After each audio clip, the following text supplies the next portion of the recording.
Hey, welcome back to TWC Projects. Today, more work on the Subaru that I bought for my youngest daughter. You remember you've seen me repair deer damage to the Ford Fusion, which is my older daughter's, but I got this for my youngest now that she's up in New England, and she needs transportation. She doesn't have public transportation anymore. So got this older Subaru Outback, and it's a 2006. Got a lot of miles on it, very high mileage, but very good, taken very well care of. So anyway, in the last video you saw me replace the front bearings on both sides with the hub, and those definitely, one was really bad, so I did both of them, and that turned out well, you saw. So today we're going to try to do a few other things that this car needs to get it kind of back to a good operating condition. And one of those things includes replacing the switch unit, so for windows and locks and window locks. So we're going to pull the door apart and replace that. And the other thing we're going to try to do is pull this console out and figure out what's going on. This lower one, nothing lights up. It still works, like when I adjust the temperature, it works, and the buttons work, the AC button, but there's just no display. So I'm going to take it apart and see if I can figure out if there's something. Hopefully it's just a loose connection in there on that display, but the rest all works fine. And so that's what we're in for today. So stick with me and let's get to it.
All right, so that's as far as we're going to get with that. I took it all apart, cleaned everything I possibly could, made sure there was no loose connections.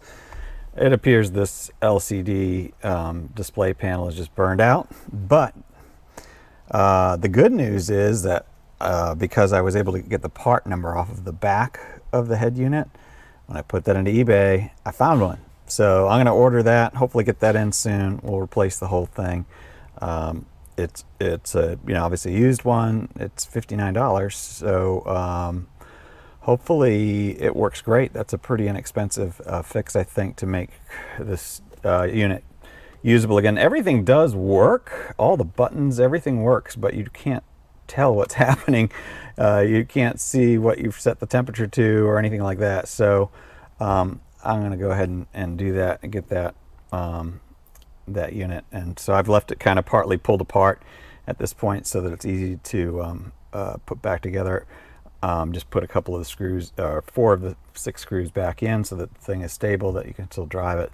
Everything still works, but anyway, I'll order that, and that'll be a follow-up. I don't know that I'll do a video of that, but you get the whole gist. You saw how I pulled it all apart, and essentially what I'll do is, just the way I reinstalled this one, I'll put the new one in, and hopefully that'll fix the problem. So let's move on now to the door. We're going to pull this door apart, and to do that, I have a bunch of these specialty tools. So hopefully one or two of these will be the right thing to allow me to pop the door panel off, and we'll get to that switch and replace that.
All right, so that's a wrap. We've got done what we needed to get done. Replaced all 3 wiper blades. We pulled the whole door panel off. Completely swapped out the control buttons for all the windows and master. That works great now.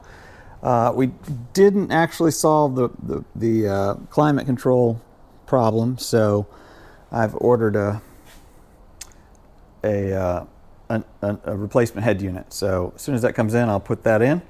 I don't know if I'll get a chance to do that and add it to this video, but I'll show you the thing working once it's working. And that's the main things going on right now. I've also ordered a couple struts for the rear hatchback lift.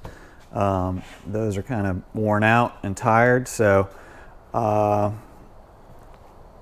don't know what else. I'm gonna need to put new tires on it, but I won't video that. I'll just go to Goodyear to do that, have them do it.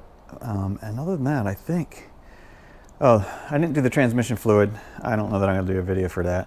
But I mean, it's just basically taking a plug out, draining it out, and then filling it back up. So we'll probably skip that one, but hopefully you've enjoyed seeing the door come apart and the dash come apart, the console. I gotta say, I've been told that Subarus are really easy to work on, and they're made well. They're made like so that you can take it apart and put it back together without everything completely breaking or being complicated and so far I found that. So I'm really happy with this car. Hopefully my daughter will get fantastic use out of it for years to come. But happy with the way it all turned out. And anyway, that's it. Thank you for joining me. Thank you for helping me create things, fix things, and enjoy the rainy day. But I appreciate you being with me, and hopefully you enjoyed or learned something. If you're working on this kind of car, you might have looked up these things specifically. The video I did last time with the wheels, the bearings and the hubs, as well as the if you're trying to fix the door buttons or something like that. Hopefully it's helpful. So anyway, until next time, have a fantastic week, and I will see you on the next project.